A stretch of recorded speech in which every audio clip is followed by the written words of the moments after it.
So Caitlin Clark and her teammates suddenly clicked. The chemistry was there like magic. It's worth asking how this happened. How did a team sitting at the bottom of the league go up against the second-best squad? Clark, a deep one. You bet. A Brooklyn logo bomb from Caitlin Clark. Squad and not get blown out. The lights were shining bright. Clark zips it in. In fact, Benley finishes. What a dart from Caitlin Clark. This is basketball's biggest stage, and it's the moment Caitlin Clark had been picturing since she was a kid. She hadn't dropped back-to-back. On a deep three. Obviously, when you come into this league and you're a #1 pick, everyone's going to know where you are on the court at all times. Stewart sets the screen on Clark. Great cut by Breanna Stewart. That game since 2022. Ionescu looking to answer, left alone, and does! The shrug from Sabrina. Two of the most exciting three-point shooters in the world going back and forth. No doubt the best minutes we've seen thus far in the extraordinarily nascent career of Caitlin Clark.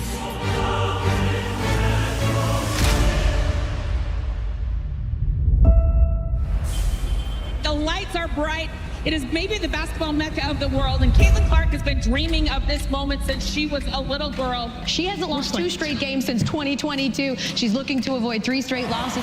The Liberty brought in over $2 million in ticket revenue sales today, the highest in WNBA history. That championship's coming to Brooklyn! And they have sold out an arena of nearly 18,000 people. You know, they're coming out to watch us. You know, maybe some watching Caitlin Clark too, but...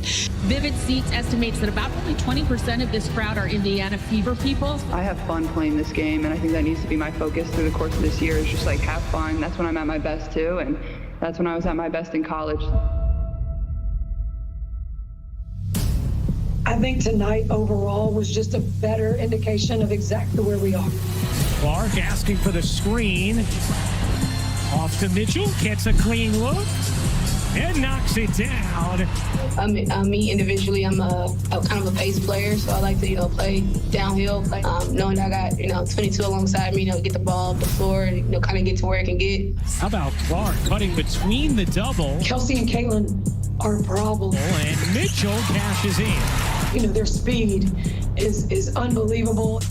And tonight, she was trying to avoid a third. Kelsey Mitchell was the player who led the Indiana Fever in scoring a season ago at 18 a game. Straight loss. The Liberty pulled in more. Nice look from Clark, and Smith lays it home. 3 assists already in the quarter for Caitlin Clark. Than $2 million in. Ionescu reigns in a 3.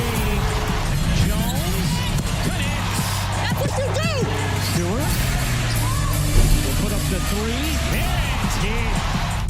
The ticket sales for this game alone. I think I was just more active. I think I was cutting harder, setting up screens harder, got a few backdoor cuts for layups. Clark able to bank it in on the drive. I just think we're playing a lot faster in transition. Clark flinging it down the floor beautifully, and Smith lays it in. This is the best we've seen Indiana early in a game, both the team and Caitlin Clark here. Here's Mitchell.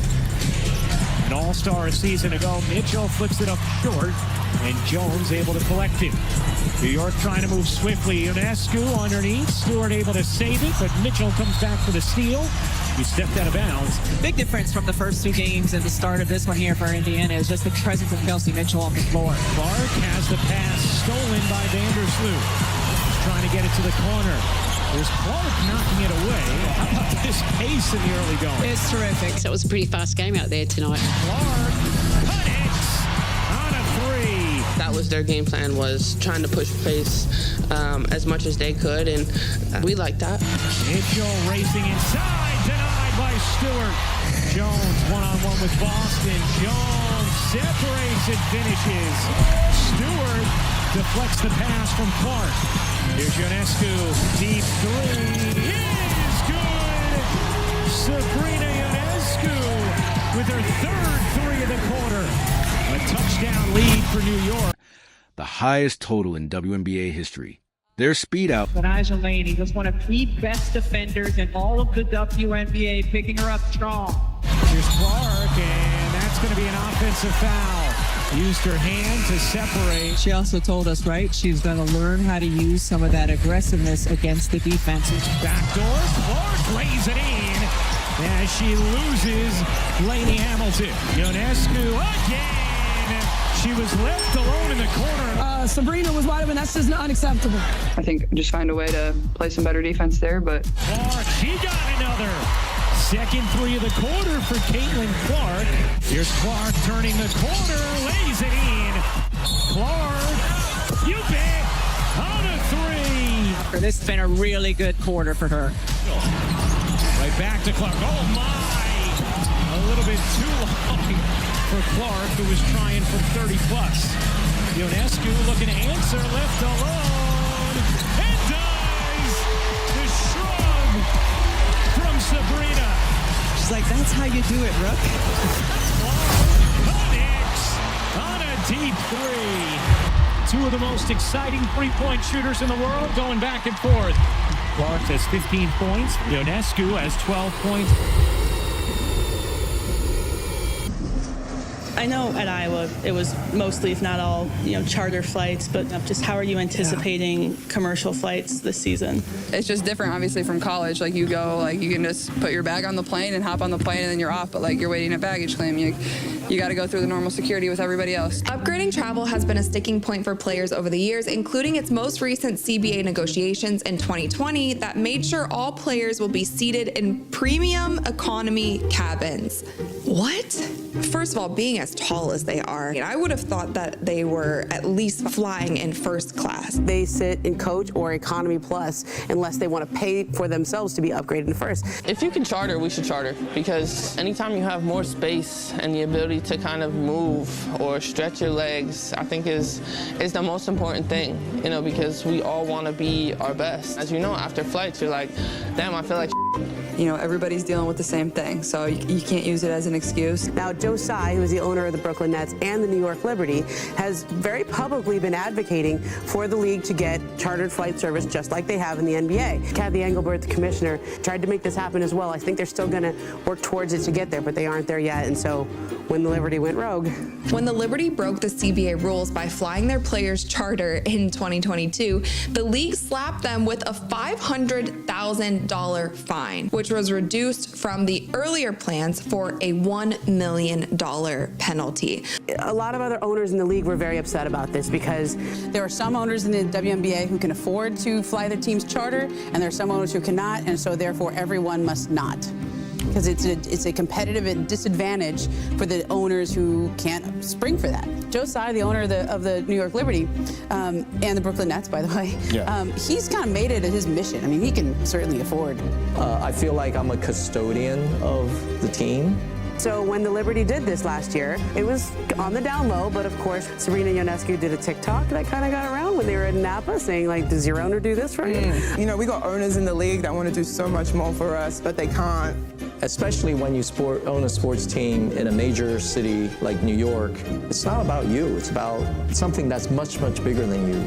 I think the CBA is up for renegotiation after this season. We can opt out of it, and certainly the new media rights deal will have a big impact on that too. So hopefully it changes in the near future, but for now, that's just what it is. Well, the WNBA is making a big change. On Tuesday, the league's commissioner announced all 12 teams will start using charter planes. How did you get it done? Look, we've been working on this for 4 years to try to build a long-term sustainable economic model to fund it, because that's what you need. And now we feel really comfortable and confident as our stock has gone up and the valuations of all our assets are going up, that now was the time to do it. Hey, gang. Say something. What up? We on the side of gang members. This is what they deserve. They deserve this, and it changes everything. This is nice, baby. Like, this is just a really, really good moment for us, for our league. You learn to love that girl. That girl went up in her press conference and spoke about flying commercial. They didn't sit up there and make this decision until after she said that. You understand? It's a video. It's not just for us, it's for everybody in the WNBA. It's honestly hard to believe. Kelsey Mitchell had been sidelined with an injury during training camp, so this marked her season debut. A year ago, she was the Fever's leading. Clark comes up with a steal. sneaks a pass to Fag Benley, can't handle it. One of the things about Caitlin Clark is she is an elite passer. She sees things before they even develop, but her teammates have to get used to that. Clark tried to fit it into Nalissa Smith, who could not handle it. Let's go.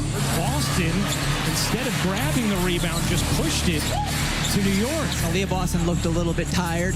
I mean, Aaliyah's, going up against some of the top posts in the country. And again, Boston unable to grab it.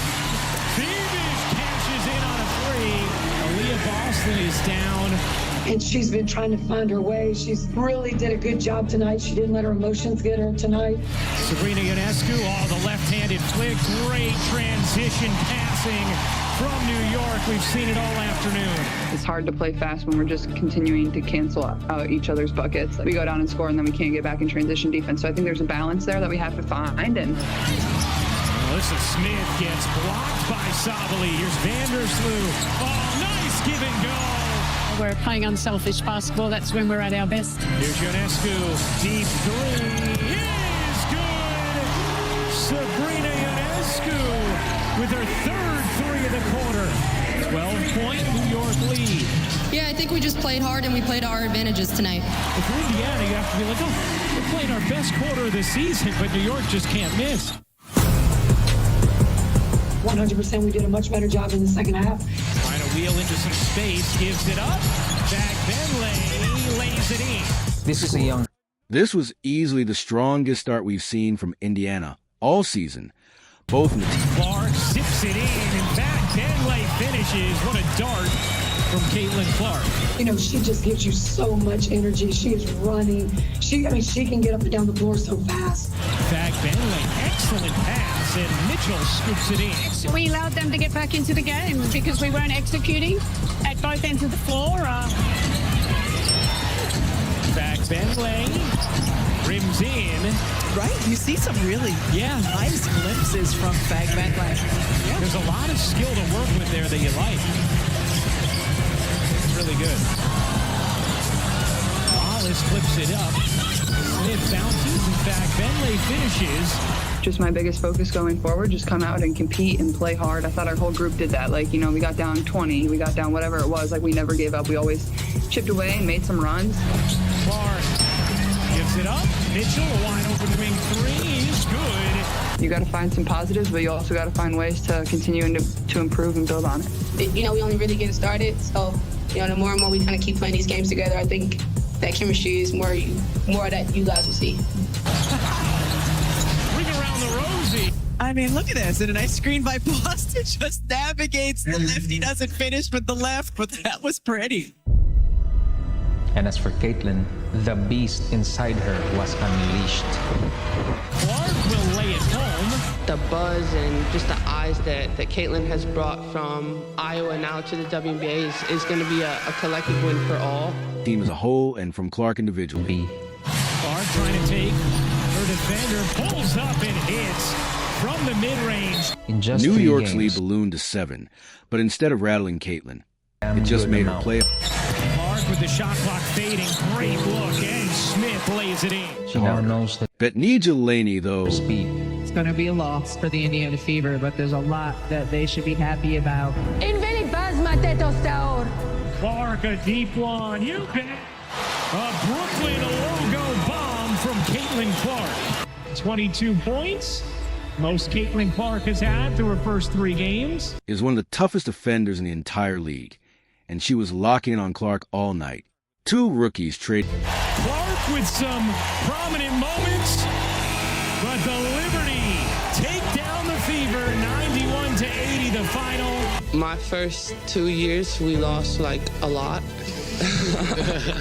I'm not getting used to losing, but understanding how to navigate that, and instead of just being completely frustrated. 4th player in WNBA history with at least 50 points and 15 assists in her first 3 career games, and no doubt this is the best performance of Caitlin's 3-game-long professional career. We're finding our way. It's a process. We're finding our way. I'm going to continue to learn from game to game, but I thought tonight was better.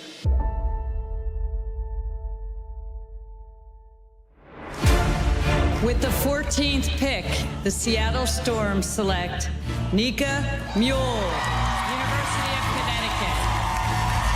See the curls for the girls? They pop it. Hitting deep threes. A preview of two of the most electric three-point shooters the league has to offer. For now, that's simply where things stand. So Clark at the free throw line, and the fans about ready to go nuts here, is entering the game for the first time this season. Rookie Nika Mule. She had visa issues, and look at this. Welcome to Seattle. Standing ovation from the crowd.